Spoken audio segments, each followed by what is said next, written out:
Aloha nui kako. Welcome to Live from NOIRLab at Hawaii. Today we're going to be talking about the Kamaʻāina Connections Program and chit-chatting a bit about the importance of community building for organizations in Hawaii, but kind of just any organization anywhere in general. My name, of course, is Leilani Losey, and I'll be your host for today. I have a couple of people in the Zoom room with me. Our speaker today is Rich Matsuda, the Chief of Operations for Keck Observatory. And actually his title's a bit longer than that. It's the Interim Chief of Operations and Chief External Relations Officer. Mahalo for being with us today, Rich. And we also It's great to be here. Thanks. Thank you. We have in our Zoom room as well our moderator, Jamika Marshall, who will be answering some of your comments in the YouTube chat. And if you have any questions for our guest speaker, please leave them there in the chat as well, and Jamika will read them to us at the appropriate time.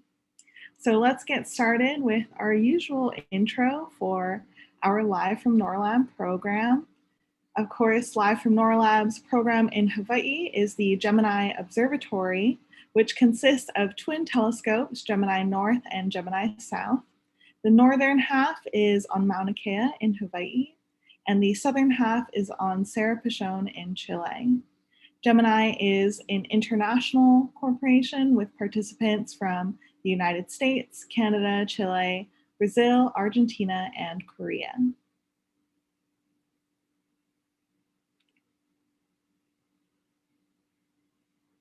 For our science highlight of today, we're going a little bit more than a year ago to a release that happened June 25th of 2020 about a monster black hole found in the early universe.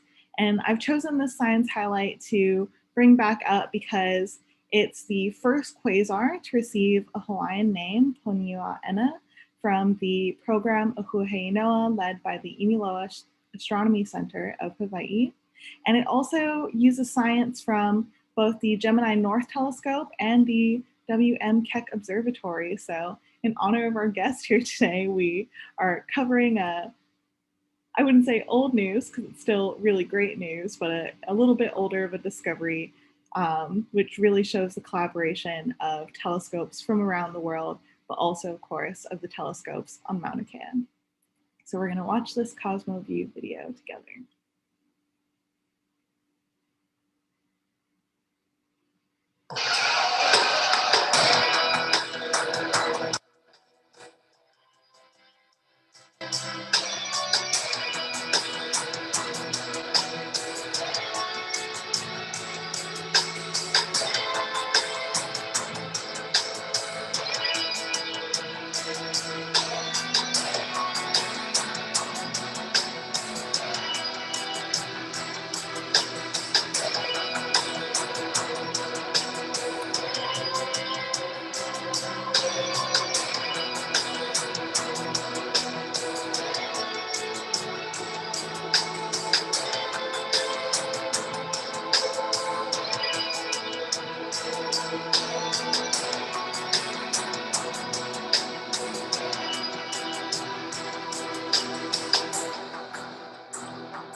Okay.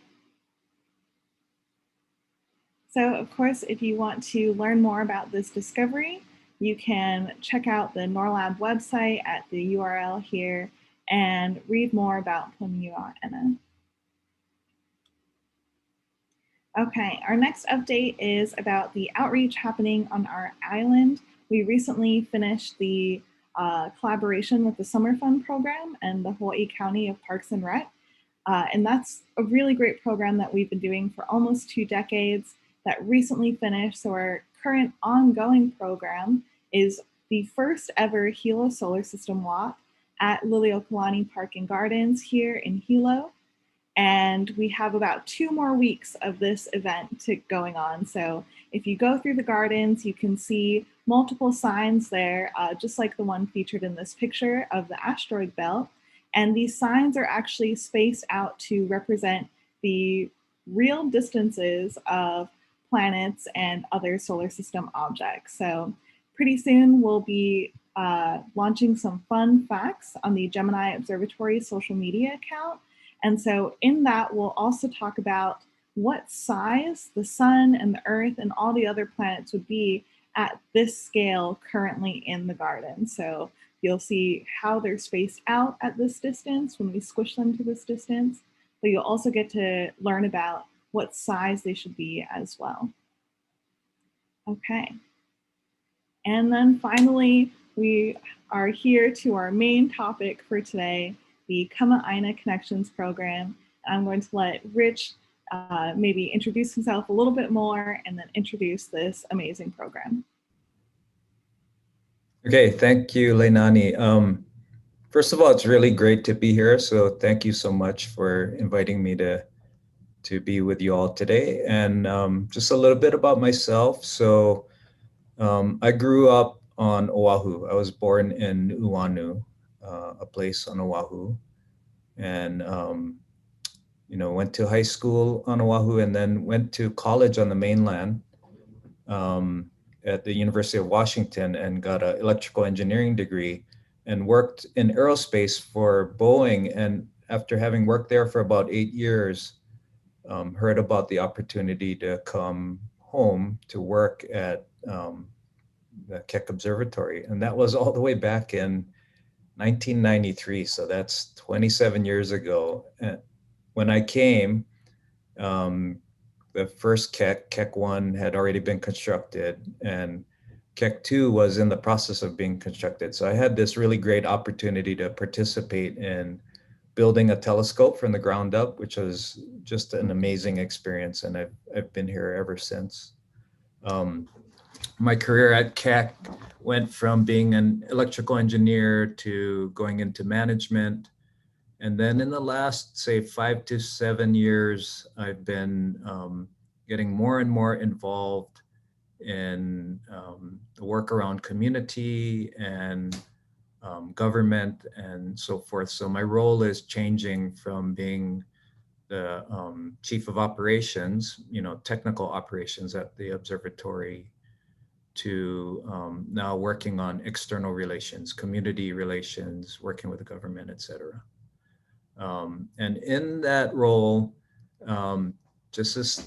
earlier this year, we initiated a program called the Kamaʻāina Connections Program, which is what we're here to talk about today. And this program was a brainchild of myself and my colleague, Leslie Kistner, who is pictured in this video that we're about to show you. But she and I had been talking for some time about this idea that it's really important for organizations in Hawaii, and especially given the situation around Mauna Kea and TMT, to develop strong connections and relationships with the local community. And our idea, because both Leslie and I grew up in Hawaii, was that people who were raised in Hawaii have this sort of common background with the local residents, the way we view community and caring for each other, and our kuleana to people in place. Kuleana is a word for responsibility. And we share a lot of things in common about, like you would anywhere else, about the food and the culture and the music and so forth. We felt that Kamaʻāina employees of the observatories on Mauna Kea can serve a really important role in building connection and building relationship and building bridges with local community members. So we created this program, and basically, we'll talk more about it, but I wanted to maybe ask Leilani to cue up this video that tells it in the words of the people that participated, and then we'll circle back and tell you more about it, if that's okay.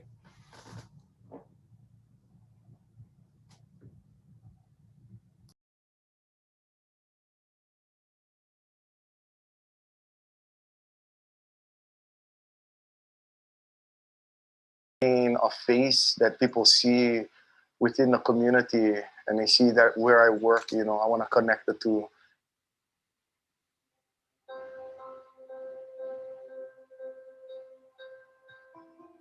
Some of the hard things that I learned to talk about are where my place is in the organization, where my place is as a local person working with the astronomy folks who are from all over the world. You know, we need to have some type of representation for the Kamaʻāina people. To learn your foundation, be rooted in your foundation. I think when you celebrate Kamaʻāina, us being from here, that is your roots that you are celebrating. It's the Kamaʻāina, the people that were born and raised here in Hawaii, in this culture, who have deep familial connections to their families, their friends, their networks that exist already. Just an understanding of how people think and the values here in Hawaii that provide the wisdom to be able to deepen the connection with the community. The intent of the Kamaina Connections Program was really to provide connections for employees that are working in astronomy, because we don't often have the opportunity to meet other employees from other observatories, and also to strengthen relationships with the community. We had a number of experts from the community come in and talk about topics like emotional and conversational intelligence, innovation and change, navigating conflict, and everyone needed to be involved with a practical learning experience. And this was something that would provide the experience of working, interacting with the community. So in terms of personal growth for myself, being part of the KCP program, it's tremendous. We were able to have a safe place to speak on various issues and get to know one another. We don't all have the same opinions and views. It's very diverse, and it was great to interface with everybody. I always wanted to be part of a forum where I could express my views as a Kamaʻāina working in the observatories. So personally, I've grown a lot. I feel that I learned a lot more about myself and the different things that we can accomplish as a whole, as an observatory community. All these people that we worked with over here were really genuine people and really trustworthy of knowing each other's opinion. And I feel like having that trust is the first step to working with the community and having the community trust us as well. One of the first questions that Rich asked us in KCP was if we felt like we were kind of going between two worlds, observatory culture and our Kamaʻāina home local culture. Right away, I had said no. I was like, no, I'm me in all settings. Like, I'm fine. And after going through all of these learning processes, I came to a realization that I really was leaving a part of myself outside of work. And KCP really helped me, I think, to find my voice and to feel more comfortable with, you know, what I feel is of value and reflects the culture that we live in here in Hawaii, and that the observatories will hopefully be able to incorporate a bit more. I think for me, it was just time. I'm pretty reserved and kind of quiet, but I wanted to kind of get involved and try and make a difference, starting with the observatories and trying to open the doors there, you know, and then just trying to build hope and a future for astronomy on Mauna Kea. What makes Kamaʻāina employees high potential leaders is that they are all committed to Hawaii and wanting to make this a better place. Is by sharing what we know and what we've learned through this program, sharing it with all of the other employees, not just the Kamaʻāina ones in our observatories. We can then bring a greater appreciation of our culture, our home, this place that we live in.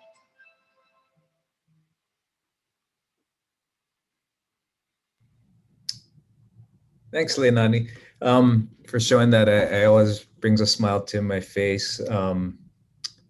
And such great people. In fact, could you go back to would you be able to put the slide with the picture of the cohort on there? Sure, yes. Interesting thing is that we, for a while, called ourselves a cohort. And then in keeping with our local culture, we actually changed the name from cohort to hui, which is the Hawaiian word for group. And since this program is going to go on beyond the first group, we named it Hui e Kahi, which is, group number 1 in Hawaiian. In the picture, I'll just kind of mention, I wanted to maybe highlight the diversity of the group in terms of, working for different observatories and the different jobs they have. So if we go left to right, Ricky Lee is a facilities engineer with Subaru. The next one over with the white t-shirt is John Kuroda. He's a software engineer who started his career as an electronics technician. Then he went back to school, got a software degree. He works for East Asian Observatory. Next to him is Ivan Look, who's an operations manager for Canada, France, Hawaii Telescope. Keikoa Alip in the back with the cap and the black shirt is a support technician supervisor, works on the summit for Keck Observatory. Up front is Shelly Pelfrey. She's an outreach coordinator at Keck. Jason Kalave in the black t-shirt is a digital architect. So he works with web stuff at NOIR.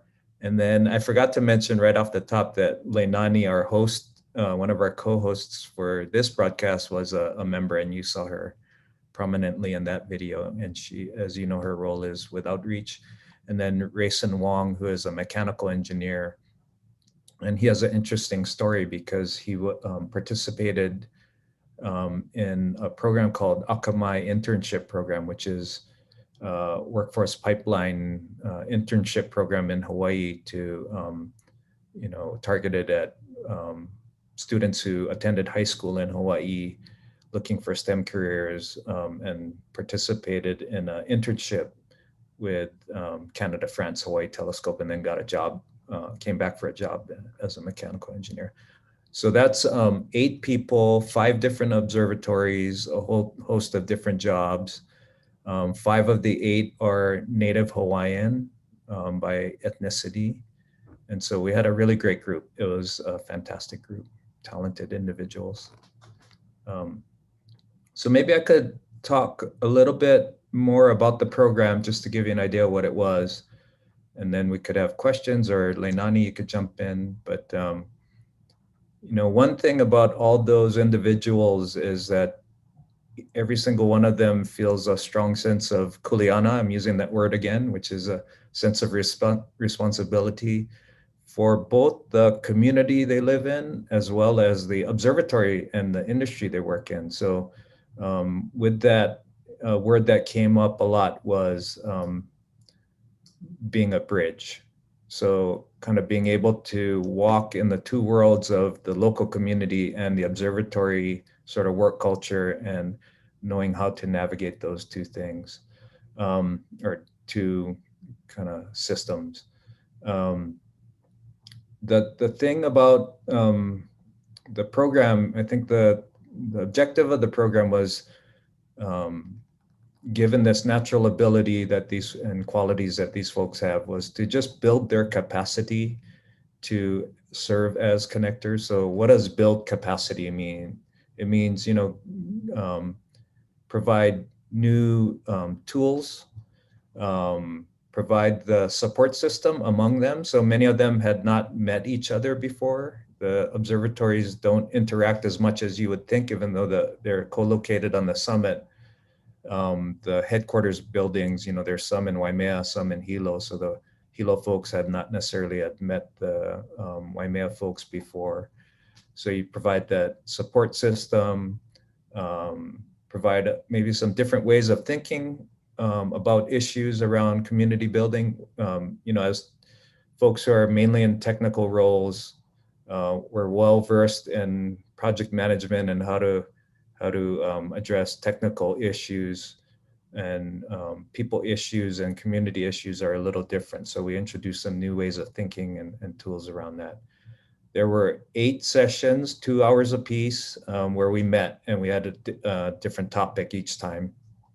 And we covered things like communication skills, dealing with conflict, innovation, making change, prototyping ideas, and things like that. And another aspect of the program was that we engaged the participants in the hui with practical learning experiences. So this was taking what we learned in our sessions and going out into the community. So an example of that is that there's an ongoing conversation that's happening between members of the hui and some members of the Hawaiian community, just talking about issues and concepts that you know, don't normally get a chance to talk about. I think one of the topics that we addressed was, you know, what does it mean to be Hawaiian, as an example. And let me see. Where we are with the program right now is the first hui completed, you know, it's 8 sessions and has continued to engage in different ways of connecting with the community. And we are currently taking applications for the second hui, which will begin sometime in August and run through the end of the calendar year. Again, 8 sessions. It was really unique because due to the pandemic, we had to do almost all of it on Zoom, like we are doing right now. And, you know, a big aspect of this was getting to know each other. And so Leslie and I, my co-facilitator, were concerned about the ability to connect in a personal way over Zoom. But it actually turned out to be pretty amazing that deep connections were formed, even in that short time of 8 sessions, 2-hour sessions. And so it was really rewarding that despite the Zoom barriers, that we were able to really form great connections and have really deep, honest conversations. Maybe I'll pause there and see if there are any questions, or Leilani, if you want to jump in and throw in some of your observations from the participant perspective as being part of the hui.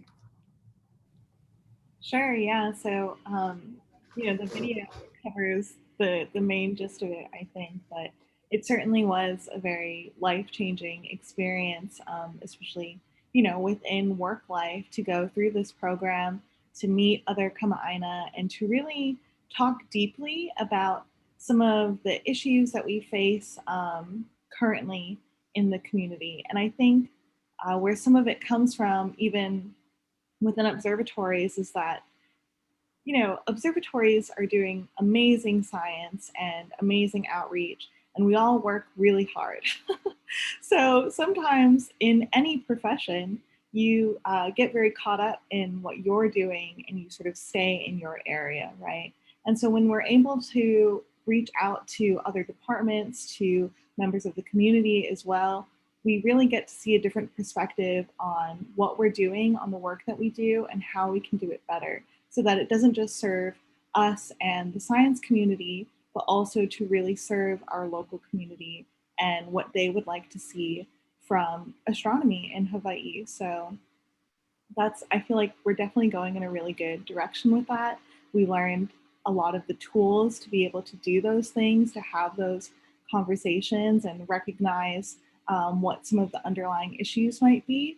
And then actually going out and doing them, KCP gave us those opportunities as well to engage and connect with people that we normally wouldn't, and therefore, you know, grow from those experiences. So I had a great time, and now I'm helping to co-facilitate the second cohort, Hui Elua, and I'm definitely very grateful to NOIRLab and to Gemini Observatory for giving me the chance to continue on with this program and to really make a difference, I feel like, in our local observatory community. That's awesome, Leilani. Are there any questions at this point? If not, I was gonna maybe talk a little bit about some of the things that some of the ideas that we covered as a few examples of, I mentioned maybe different ways of thinking about community building than we would with technical development. So maybe, should I dive into that, Leinani? I think so. I think there's a bit of a comment in the chat about Kamaʻāina and how that was a wonderful descriptive name. Were you aware of the discovery of Kamaʻāina and like the press release when it came out? Do you have any thoughts? Yeah. Before we move on? Yeah, for sure. The whole, this opens up a whole big interesting topic, which is actually, was in a discussion about this. And so the Hawaiian naming of celestial objects provides such a interesting opportunity. So when you think about the ways we approach knowledge systems, and we usually are brought up in certain knowledge systems we think of as the way we understand things. But I think it's important to realize that there are multiple knowledge systems out there, and it turns out that the name, the po in the name, has to do with Native Hawaiian understanding of the creation of the universe. And when you look into how that knowledge was conveyed through chants and so forth, there's amazing parallels between the sort of indigenous knowledge and wisdom system and the science we've done with telescopes and astronomy to understand those things. So it's like this amazing opportunity to not like pit these knowledge systems against each other, but to add them together and enrich everybody's understanding of the science. And so I'm glad whoever put that in the chat brought that up, because this program Ahu He Inoa, which was I think on the slide that Leinani showed, which is about the Hawaiian language experts and students taking scientific discoveries and giving Hawaiian names to them. It's not just a window dressing kind of name thing. It's actually deepening the meaning and connecting these two knowledge systems together. I think it's just awesome. So whoever put that in there, thank you. That was from Alan Jackson. So thanks for that comment, Alan. I personally love talking about Ohuehe Noa. Always, whenever it's possible, I bring it up. It's an amazing program, and Inilo Astronomy Center does a great job running it. So we do have more questions in the chat, so I'll let Janika read those out for us. Sure. So yes, we have a comment and a question from Bree. Bree says, "I love this program idea." She's on Maui, Rich, and she says that she feels that they have even less communication with the other observatories on Haleakala. And so the question is, how do you approach forming the group and reach out to everyone at the other observatories? How long does something like that take to coordinate? And then I'll follow up with her second question. It's actually really cool that you asked that question, because one of the things that I was going to share is this thing called Theory U, which is a way of making change making on these complex kind of adaptive human systems. And one of the precepts of Theory U is that once you figure out like what you want to do, and the kind of gut feeling was connect with the community through Kamaʻāina employees, then what Theory U says is to try things out. So innovate by just trying things and see if it works. So the way we pitched it, it was kind of interesting in that we pitched the idea before it was fully formed. And so I look back and I look at the 8 sessions that we had planned out, and it actually didn't turn out that way. We kind of adapted on the fly. And so it was actually pretty quick once we decided to go for it, and we got some sponsorships. And my boss, the director of Keck, said, "Yeah, it's something good. We should try it out." And so that was the key. We pitched it to the directors of the observatories on Mauna Kea and just said, hey, this is a idea that I think is worth pursuing. Let's just try it. We can do one cohort or one hui and see how it goes. And then we can learn from that. And we can either, if it's doesn't fulfill the promise, then we can just say a nice experiment, we can move on to something else. Or if it does work, then we can build upon it. And we felt it was really positive. And so I think by pitching it as an idea to try and willing for it to be a mistake, and if it didn't work out, it's fine. Nobody, you can just move on and try something else. I think that had something to do with everybody saying, yeah, let's give it a try. And so from the idea being, sort of half fleshed out to being pitched to having the first meeting was something like 2 months, 3 months. So it's pretty quick. Nice. And it turned out super well. I mean, I think sometimes I jokingly say, and I think this is the case for any innovative program, right? And you'll get into what innovation looks like and challenges. But we were a little bit the guinea pig group. So we got to really kind of decide a bit like what are the things that we want to talk about, what's relevant, what's going to help us.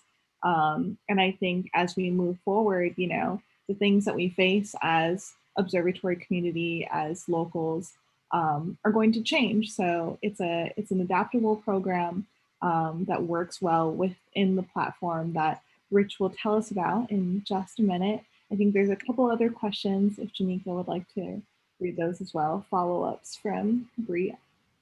Yeah, so she wants to know if you give a Zoom presentation or something of that sort to other observatories, or was it more of word of mouth and email, how this, the Kamaʻāina Connections program was reached out, how that was spread out and to other people? How did that happen? Yeah, thanks for the question. I think it was a little bit of both. We have a couple of PowerPoints that we went around and did Zoom meetings, informational meetings. And then it was, I think that in combination with word of mouth. And for anything new, you kind of have to go out there and hit the pavement, right? So go and seek meetings with different people who can help sponsor and support the program. So it was a combination of putting the information out there, but also trying to champion it. So both, yeah. Rich, is there a way for other community members who work at the Mauna Kea observatories who happen to see this, who happen to be watching now or see this recording later, and they want to reach out to you and join this group? How would they go about doing that? Oh my gosh, so perfect. Leilani and I are both accepting applications right now for the second hui. So we had put that out to all the observatories. And so if you work at an observatory, there may have been on Mauna Kea, there may have been an email that went out to your staff. And if not, maybe you missed it, then please contact Leilani or I. Maybe you can put our emails in the chat, Leilani, and we'd be happy. We have a very simple application form that you'd fill out, and then we're going to try to do the same thing of pick a group of 8 who are diverse across different job types, diverse in whatever ways, and work across the observatories on Mauna Kea. And the hope for the program is, because I think there's a lot of good learning that goes on, is that it'll extend beyond just observatory employees to, like the University of Hawaii and maybe someday to, I know we have a listener out there from Maui that works in astronomy. Maybe that would be included in future huis. So that would be the goal of the program, I think. Thank you for giving us a little bit more details. And it would be in the video description, Leilani, I think we'll try to make sure we have any of the relevant links that people could use to find out more about the program. Sure, I think we have an announcement in the works to maybe have all that information in one place. So just a little snippet of what the program is and a way for interested people to reach out to us. Because as Rich said in the very beginning steps of this, it has been a lot of word of mouth and personally connecting with different people to get them to join the program. So as we expand, we'll make it a bit more public. And this is one of our first steps in making it more public and well known. So mahalo to Rich for being here. And I think we're ready now to talk about some of the theory behind the program. Okay. Actually, you know what I wish that I had is a diagram of theory U. Because I think the video I was going to show is a little bit too long. Do you think you could find one, Leilani? Yep. Which one? Okay. In the meantime, I'm going to show just portions of a PowerPoint to talk about some of the thinking that we did. And then I'll show you also, well, let me start with this. So let me see now if I play. So this was actually a presentation we made to Akamai interns, but here's one of the things that we talked about and I mentioned earlier. Can you see this slide? It says types of challenges on it. Yes. Okay, so I was talking earlier about how often in technical fields, we have a certain way of approaching problems, right? I'm an electrical engineer. If you tell me to build a device or something, I go through a certain set of steps. And that would be like linear challenges on the top of this slide. You know, the end result is usually pretty clear through a set of requirements. Even if no one's built that thing before, you're dependent on knowledge that exists currently. You have experts that you can put onto the project to make it happen. And you have control of the outcome. So we call that a technical challenge. Adaptive challenges are different. And so, you know, adaptive challenges are usually really complex. It involves, you know, people and opinions are not as definitive as technical issues. You know, you have people with different agendas, no clear solution, and you don't have control, singular control of any outcomes. And so when you're doing community building around issues that have, or in an environment where there are issues where people don't all see things the same way, and yet you want to build relationship and connection, that's more of a adaptive challenge than a technical challenge. So you can't just throw effort and money and control at it to get to where you want. And I picked some really big examples like systemic racism or feeding people during a pandemic. But you know, it could even just apply to how do I create a better relationship with my surrounding local community where I work.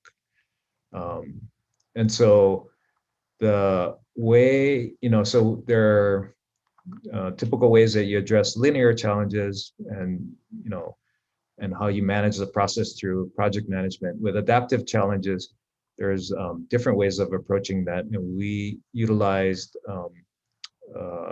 a change management system called Theory U. And actually, did you find a diagram of it, Leilani? I found a diagram. Okay, any of them will work because I can talk to whatever you show. Okay, I'm gonna put it up. And I'll try not to nerd out on Theory U, but just give you a really quick overview of it. Oh, perfect. You picked a good one. So Theory U, there's nothing special about the name. It's was developed by a guy named Otto Scharmer from MIT, who was kind of thinking about adaptive challenges. And in a linear challenge, you kind of go straight from point A to point B. And the reason they call it theory U is because of the shape of that arrow. And his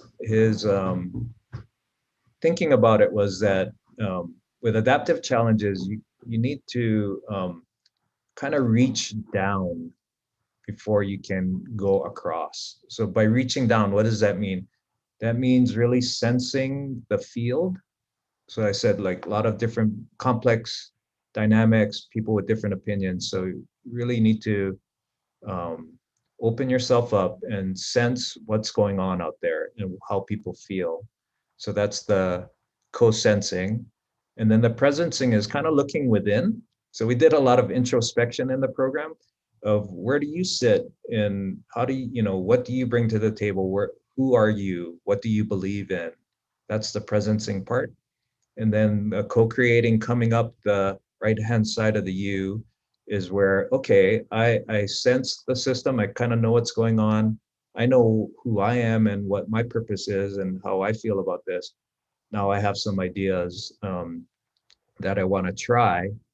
And so let's just prototype them and use the prototyping and ideas to continue to learn. So oftentimes we use prototyping to just find out what's wrong and then, correct it. And so we can build the object we're trying to build.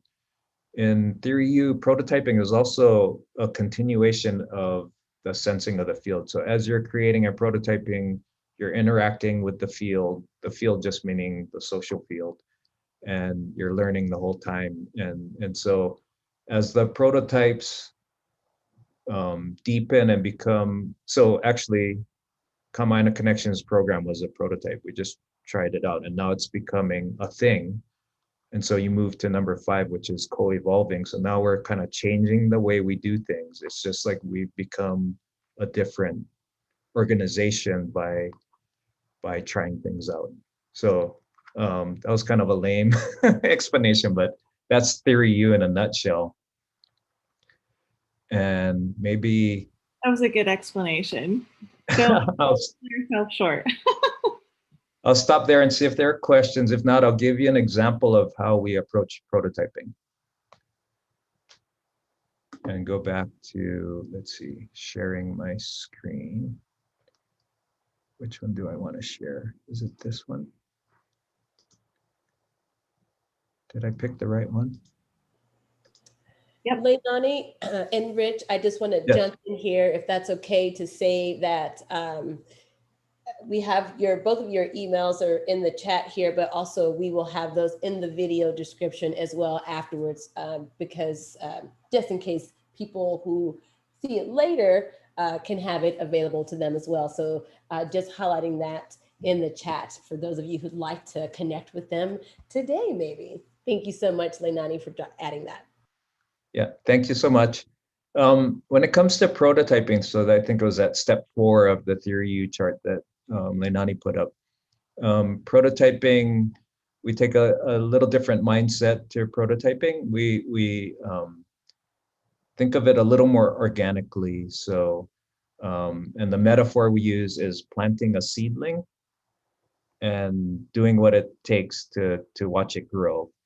And so any of you who do gardening, and if you're growing a new plant that you're not used to, you try it out and maybe put too much water in it so it turns yellow. And so, oops, I gave it a little bit too much water or too much shade or too much sun or whatever. And so there's no like perfect set of steps you do to grow the plant. You have to adapt.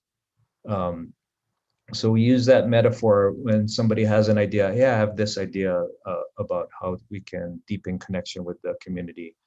You just try it out, plant the seed, and you give it the things it needs to grow. And so if you look at this slide, it might be a little too small to read, but basically things like the soil are a symbol for what are the core nutrients that will feed your idea, such as personal and team behaviors, practice, and mindset that will enable your idea to thrive.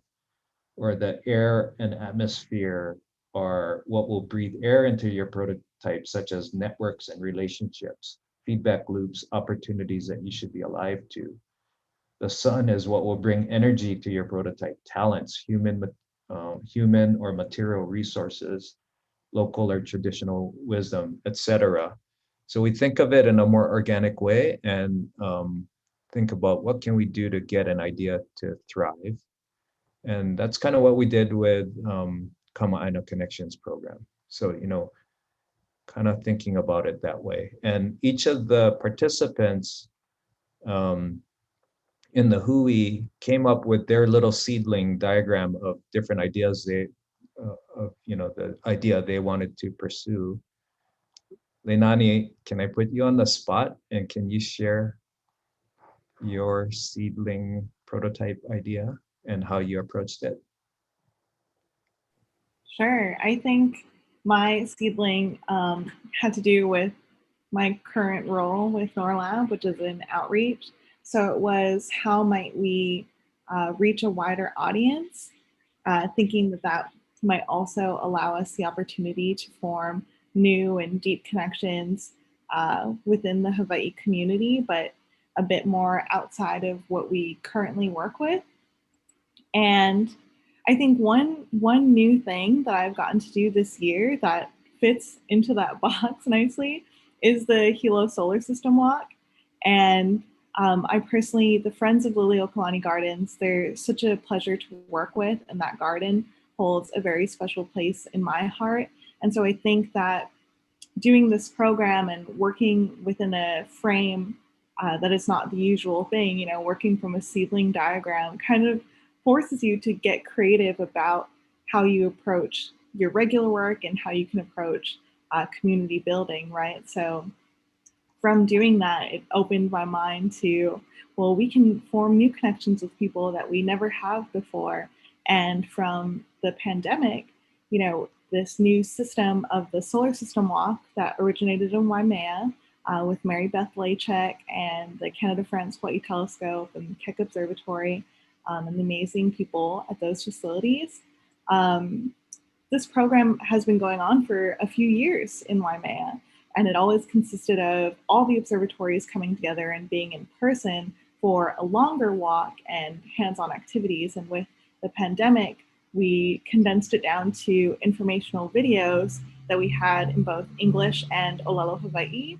And now that they're videos on these beautiful signs that were created, we can share them not only in Waimea, but now in Hilo, and hopefully in Ka'u and Kona are my next goals. So if you're watching this, someone out in Ka'u or Kona who has a large piece of land and wants to set up a solar system walk, then please contact me.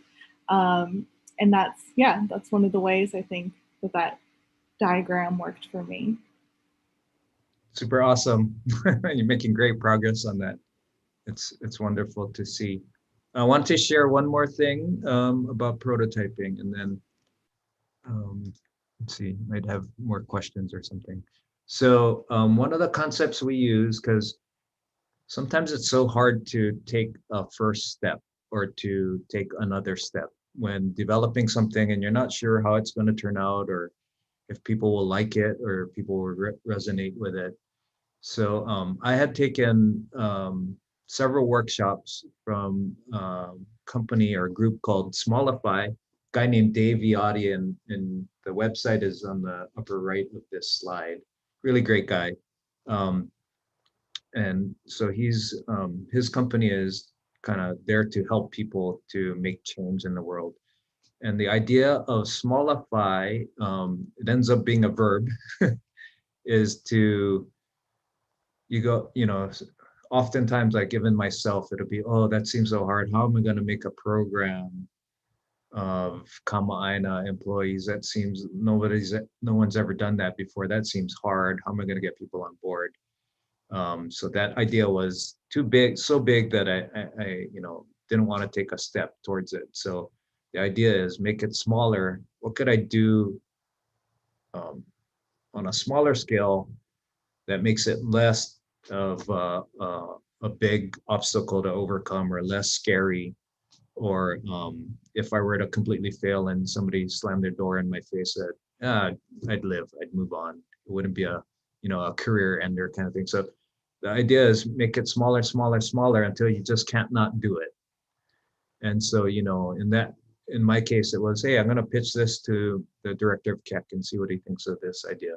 And if he says, terrible idea, I won't support it, then I'll just move on. But no, nothing lost by trying.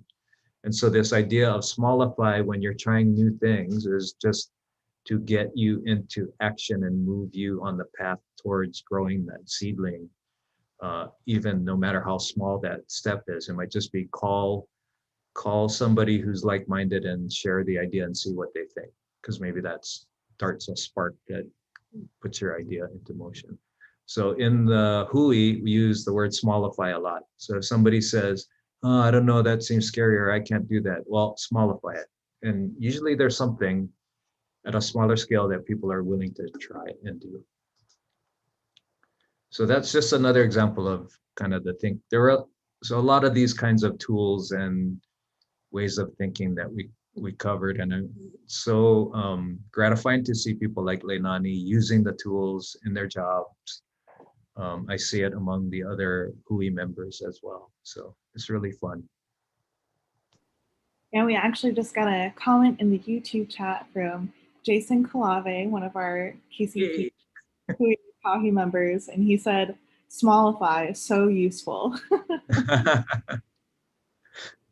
Shucks, I wish Jason could be on here too to talk about his experience too. We'll do another one in a year. Okay. Every year we'll have a KCP check-in on all the Hui members and how it's all going, the new things that we've accomplished. Yeah. Maybe we could, if there are no questions, maybe we could have a little bit of a conversation about,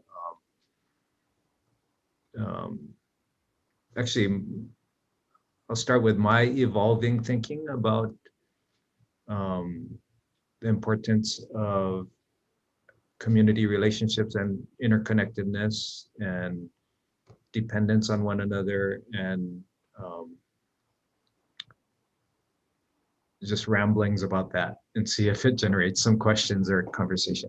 But one thing is that we in Hawaii live on an island. So whether we like it or not, we're all going to be occupying the same space and interrelated with each other. So we breathe the same air, we tread the same ground, we use the same resources, we have relationships with each other. Sometimes we think alike, sometimes we think different, but we all interact. And I think for that reason, we are dependent on each other. And I think one thing that's really special about the culture in Hawaii, whether you're native Hawaiian or you just grew up here or you're new to Hawaii, is aloha. And aloha meaning, it's not just hello or goodbye, but it's the real kind of the underlying meaning is we face each other face to face and exchange the breath of life. The ha is the breath of life. So we're all kind of like, it's kind of, to me, it means that we're occupying the same space and we're, we're sharing life with each other. And so we have to care about each other. So one of the metaphors we talked about in the Hui was that this interconnectedness, we drew the metaphor to a fishing net, which is called upena in Hawaiian. And I learned this from a community member, and he talked about how the knots in the net. So in Hawaii, they have these throw nets where you fish from the shore and you throw the net out and it lands on the fish and you catch the fish. And that the knots in the net represent each of us holding hands with each other in the community. And if you have a broken net, right, so you're not part of the community or you're only connected to part of the community, then your net has a hole in it, it's not going to catch fish. If everybody is holding hands. Like, doesn't mean you need to all agree on stuff, but that you have aloha for each other and you have relationship with each other so that you even know whose hand to grab. That when you throw the net on the fish and you lift the net, everyone moves together. We're all interrelated. And so that metaphor sticks with me as a way of thinking about community, not in a transactional way, like if I give you something, then you'll, support me doing my telescope work or whatever, but in a more relational, interdependent way. And I think, for me, that's what I hope with KCP and the HUI members and the growing HUIs will try to kind of achieve that vision. And I think we talked about that a lot in our HUI, and I think it resonated. And I think that that's a vision for astronomy in Hawaii that I could totally, that I'm trying for, and that I think would resonate. So I'll stop there. Mahalo, Rich, for sharing that visual of the upena. It is a very strong metaphor, I think. We have another comment from Jason. He said that he's really looking forward to Hui Halu Elua in doing their presentation. So we'll make that happen for sure. Another live from NOIRLab where we get to talk to all the HUI members and not just myself and Rich. This is the first one, intro to what KCP is. And next time we'll get all of our members together and see how everyone's doing. But I did want to ask, Rich, I think that there's a lot of amazing things that you're personally doing in the community or helping to facilitate, and KCP is definitely one of them. Are there any other programs that you've been working with or things that you may have started during COVID to better connect the observatories in our local community?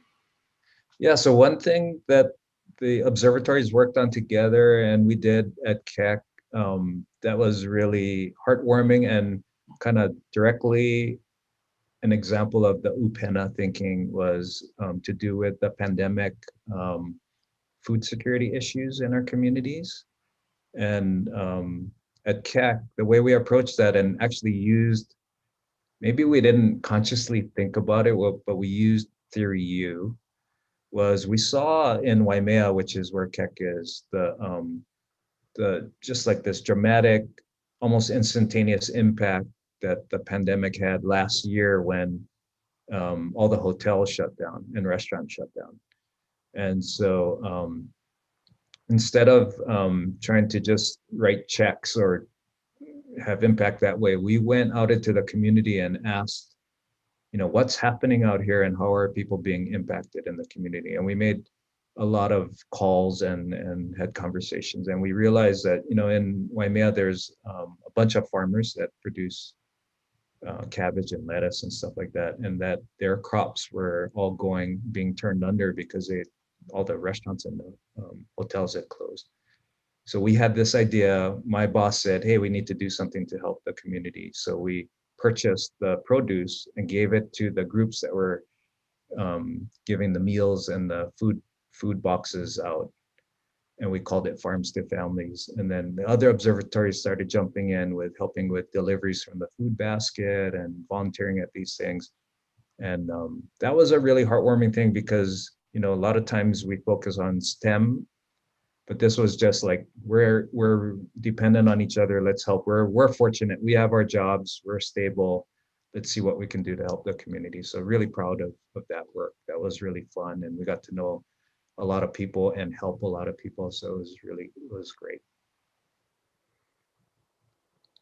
Awesome. Thanks for sharing on that. Well, we have 2 minutes left of our show, 1 minute now. So if anyone has any questions or comments, please put them into the chat. And it's okay if we go a little bit over, but I did have one last question for you, Rich.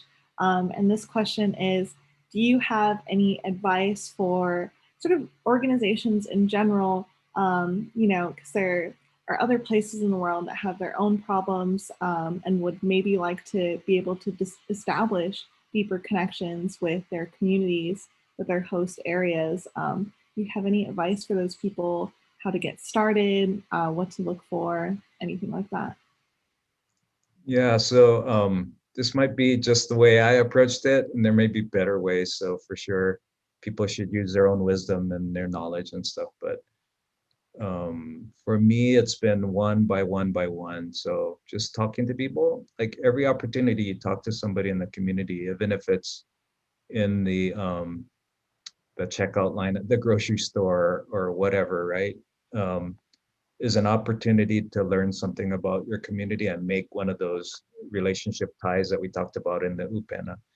And one of the things I consciously try to do is, if I meet someone new, is just try to make sure that I can continue that conversation. So exchange phone numbers or whatever. And then also, if there's some spark of something, is to ask who else might I be able to talk to in your community or in your group or, you know, wherever you work or whatever you do. And slowly, it feels like a very slow process at the time, but over time, getting to make those interconnections has been super rewarding, and it's good for the organization. So giving people time to do that, giving you know, being conscious at the organization level that those relationship building things are important, I think is where it starts. So one by one, and you know, leadership supporting that is always key and super helpful. So Great advice. Mahalo nui, Rich, for being here. Mahalo to everyone who joined us on YouTube, and to Jamika for helping us to moderate this session. Unless you have any closing remarks, I think we'll end there. I believe we have another Live from NOIRLab show next week, but we will be moving to a once-a-month program for Live from NOIRLab. So you'll be seeing us a little less often, but with still some amazing content. So mahalo to everyone for being here, and we'll see you next time. Akuiho.